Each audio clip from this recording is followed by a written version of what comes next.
कैसे हैं आप लोग। नमस्ते। आइए अब हम बात कर लेते हैं प्रोटीन के बारे में। प्रोटीन क्या होता है। इसके पहले हमने फैट के बारे में पढ़ा, कार्बोहाइड्रेट के बारे में पढ़ा।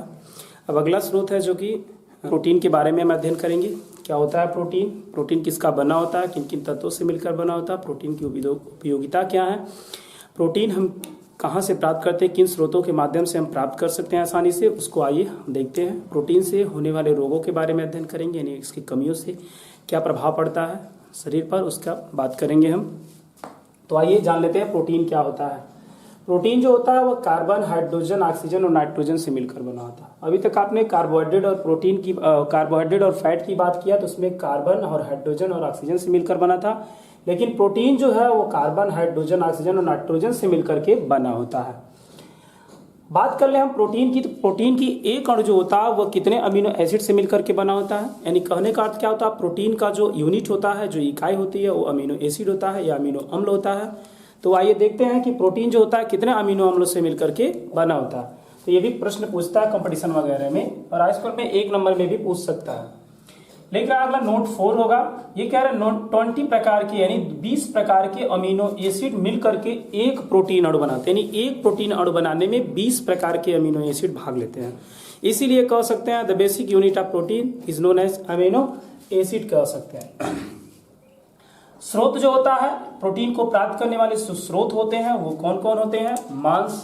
मांस को खा करके आप प्रोटीन आसानी से प्राप्त कर सकते हैं, जो कि आजकल का ट्रेंड चला हुआ है, लोग मांस खा लेते हैं। मछलियां जो होती हैं, मछलियों में प्रोटीन की मात्रा भी अधिक होती है, मांस की अपेक्षा मछलियों में अधिक प्रोटीन मिलता है। दूध में भी प्रोटीन होता है, जो छोटे बच्चे दूध वगैरह पीते हैं। बात कर लेते हैं अंडा में भी प्रोटीन की मात्रा होती है, तथा पनीर जो होता है पनीर में भी पनीर में भी प्रोटीन की मात्रा होती है। वैसे तो वो होता ये है कि कुछ लोग शाकाहारी होते हैं, कुछ लोग मांसाहारी होते हैं। तो मांसाहारी होते हैं मांस मछलियों पे ज़्यादा पसंद करते हैं, लेकिन अगर शाकाहारी हैं तो शाकाहारी के लिए दूध और पनीर बेस्ट एग्जाम्पल है। दूध और पनीर खा करके दूध और पनीर खा करके प्रोटीन की मात्रा को पूरा कर सकते हैं। लेकिन अगर वो मांसाहारी है तो मांसाहारी के दोनों ही चीज़ें चल सकता है, कोनो दिक्कत नहीं है। तो स्रोत हो गया मांस, मछली, दूध, अंडा तथा पनीर से हम प्रोटीन को प्राप्त कर सकते हैं। अपने शरीर में उपस्थित प्रोटीन की कमियों की आपूर्ति करने के लिए हम इन स्रोतों का माध्यम बन सकते हैं। दालों, गेहूं, मूंगफली, बादाम आदि, ये भी शाकाहारी के लिए अच्छा है। दाल, गेहूं, मूंगफली, बादाम आदि को खा करके हम प्रोटीन को प्राप्त कर सकते हैं। उपयोगिता देख लेते हैं, क्यों उपयोगी है प्रोटीन, इसकी बात कर लेते हैं। तो प्रोटीन जीवद्रव्य का निर्माण करता है। हम जानते हैं कि हमारे कोशिकाओं का जो जीवद्रव्य होता है वो एक जान है, एक प्राण है। अगर किसी भी कोशिका का जीवद्रव्य जो होता है वो खत्म हो जाता है तो कोशिका की मृत्यु हो जाती है। वैसे तो हम यही जानते हैं कि कोशिका की मृत्यु कब होती है, जब जीवद्रव्य खत्म हो जाता है तो कोशिका की मृत्यु हो जाती है। तो उन कोशिकाओं का निर्माण करने के लिए, उन कोशिकाओं को डेवलप करने के लिए कह सकते हैं जीवद्रव्य का निर्माण होना जरूरी है। तो इसके लिए हमको क्या जरूरी है, प्रोटीन जरूरी है। प्रोटीन रहेगा तभी जीवद्रव्य का निर्माण होगा, अन्यथा नहीं होगा। यानी नई कोशिका को निर्माण करने के लिए, पुरानी कोशिकाएं खत्म होने से पहले नई कोशिका बनाने के लिए कौन जिम्मेदार होता है, प्रोटीन ही जिम्मेदार होते हैं।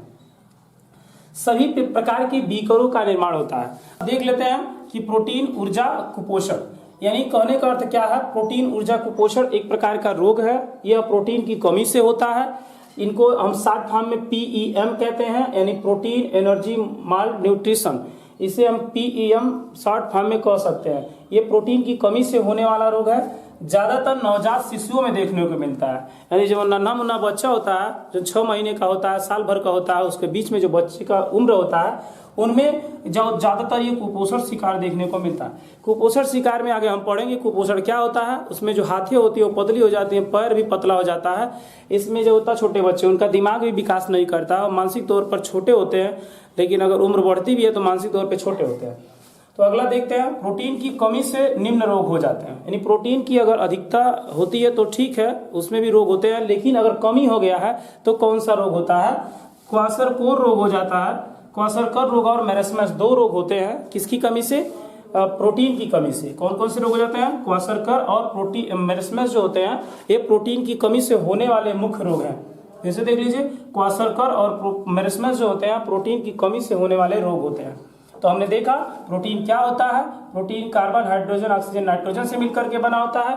एक प्रोटीन अणु बनाने में 20 अमीनो एसिड भाग लेते हैं। मांस, मछली, दूध, अंडा तथा पनीर इसके मुख्य स्रोत हैं।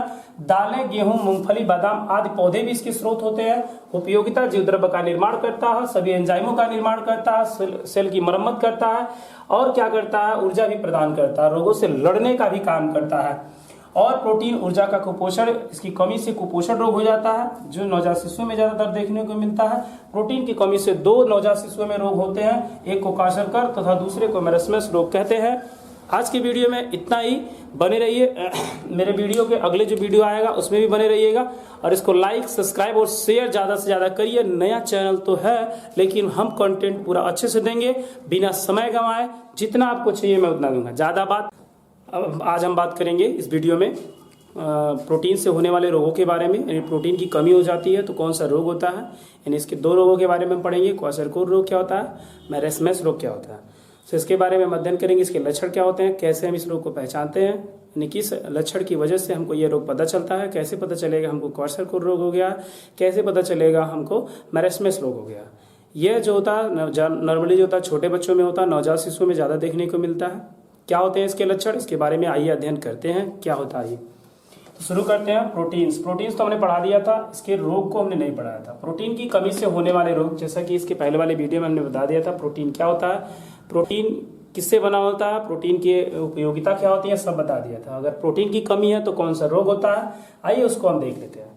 तो प्रोटीन की कमी से होने वाले रोग, पहला है क्वाशरकोर रोग। कौन सा है, क्वाशरकोर रोग। तो क्वाशरकोर रोग क्या होता है, कितने वर्ष की आयु में बच्चों में होता है, ये देख लेते हैं।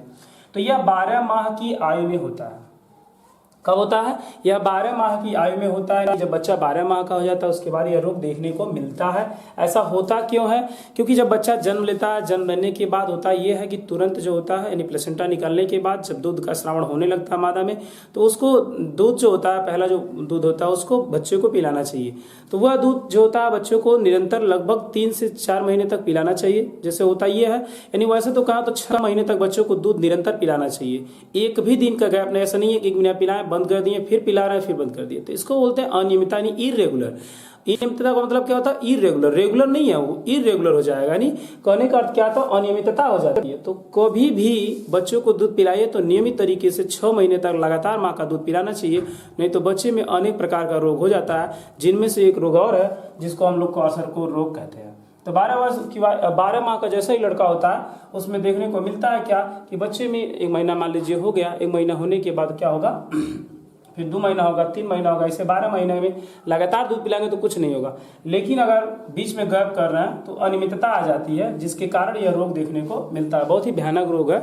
आइए देखते हैं इसके लक्षण क्या होता है। तो बाजू तथा टांगों पतली हो जाती है, यानी बच्चा अगर छोटा ही रहेगा 12 माह का, लेकिन उसके जो हाथ होते हैं वो कैसे हो जाते हैं, पतले हो जाते हैं। उनकी टांगें जो होती हैं वो भी क्या हो जाती हैं, पतली हो जाती है, जिसके कारण और भी लक्षण देखने को मिलता है। मानसिक मदता होता है, यानी कहने का अर्थ क्या होता है, उसकी जो बुद्धि होगी वो क्या होगा, वो कम काम करेगा। वर्ष की अपेक्षा उसकी जो बुद्धिमत्ता होती है वो कम काम करता है, यानी बच्चा एकदम पागलों टाइप का लगेगा थोड़ा। ठीक है, आइए ये तो हो गया किसके बारे में, हम क्वाशरकोर रोग के बारे में बात करते हैं, जो कि 12 माह की आयु में देखने को मिलता है। और ये दूध की अनियमितता के कारण होता है। माँ का जब बच्चा जन्म लेता है तो दूध की अनियमितता हो जाती है, जिसके कारण ये रोग होता है। बाजू पतली हो जाती है, टांगे पतली हो जाती है, मानसिक मदता आ जाती है।